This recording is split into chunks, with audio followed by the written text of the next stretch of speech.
আমার ভোট আমি দেব, যাকে খুশি তাকে দেব। এইবার রাতের ভোট দিনে হবে, গণতন্ত্র প্রকাশ পাবে। এটাই হচ্ছে গণতন্ত্রের মূল চালিকা শক্তি। প্রত্যেক মানুষ যার যার স্ব ইচ্ছায়, অসংখ্য প্রার্থী থাকবে, যাকে যেটা মনে চায় সে তাকে সিল মারবে। এটাই হচ্ছে গণতন্ত্রের বহিঃপ্রকাশ।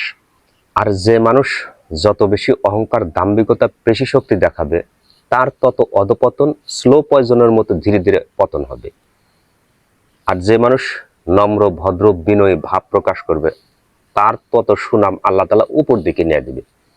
যে মানুষ দীর্ঘ 16 বছর দাম্ভিকতা, অহংকার, মানুষের প্রতি জুলুম নির্যাতন করতো, সেই মানুষগুলা কিন্তু আর নাই। গ্রামের প্রবাদের কথা, আগের হাল যেখান দিয়ে যায়, পিছের হাল ঠিক একই কায়দায় সেখান দিয়ে হাঁটে। আমি মনে করি যত চেষ্টাই করুক না কেন, কেউ কেউ দূরে থাকতেই পারে। ধানের শীষের বাহিরে এবার তো নৌকা নাই।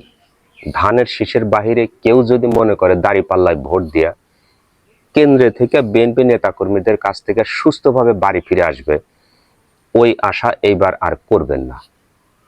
হ্যাঁ, এই ধরনের অহংকার, দাম্ভিকতা মানুষ যখন ইতিপূর্বে দেখাইছে, আল্লাহর আকাশ জমিন মানুষের লান্নতে ভারী হয়ে গেছে, যার প্রতিফল 2024-এ সেটা প্রকাশ পাইছে।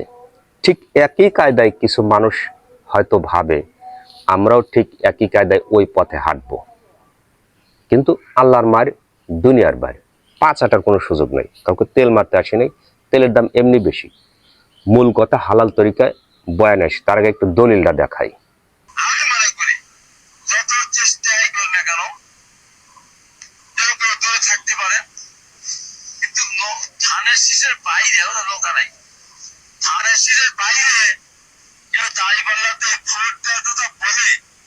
সেখান থেকে সুস্থ হয়ে বাড়িতে ফিরে আসবেন, বিএনপি নেতা কর্মীদের কাছ থেকে এত বছর অত্যাচারিত হচ্ছে। আমি মনে করি যত চেষ্টাই করি না কেন, কেউ কেউ দূরে থাকতে পারে, কিন্তু ধানের শীষের বাইরে ওরা নৌকা নাই।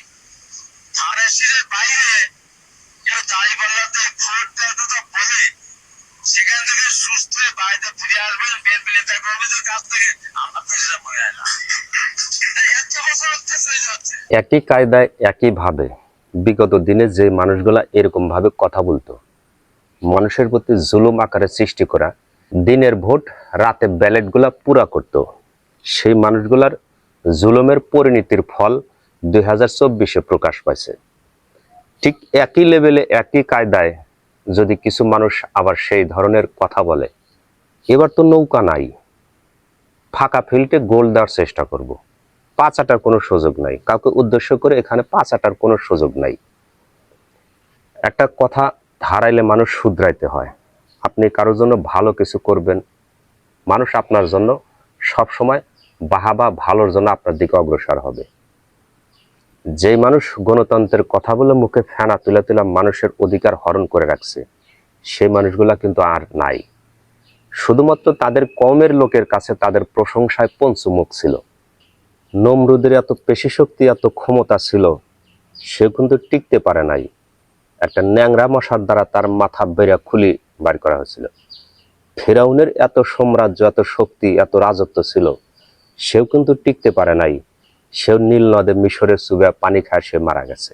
বিগত 16 বছরে অধিকাংশ মানুষ কেন্দ্রে যায় তার স্ব ইচ্ছায় সব প্রার্থীকে ভোট দিতে পারে নাই, শুধুমাত্র পেশি শক্তি আর জবরদস্তির কারণে। 24-এ অভ্যুত্থানের পর মানুষ মনের মধ্যে একটা স্বপ্ন, আশা জোগা রাখছে, এইবার দীর্ঘ 15 বছর পর কেন্দ্রে যাব, আমার স্ব ইচ্ছায় আমার প্রার্থীকে আমি ভোট দেব। সে যে কোনো প্রার্থী হোক, XYZ, ধলাসান, কালাসান, মানিকসান, যার যেটা ইচ্ছা সে সামনে তার প্রার্থীকে ভোট দেবে।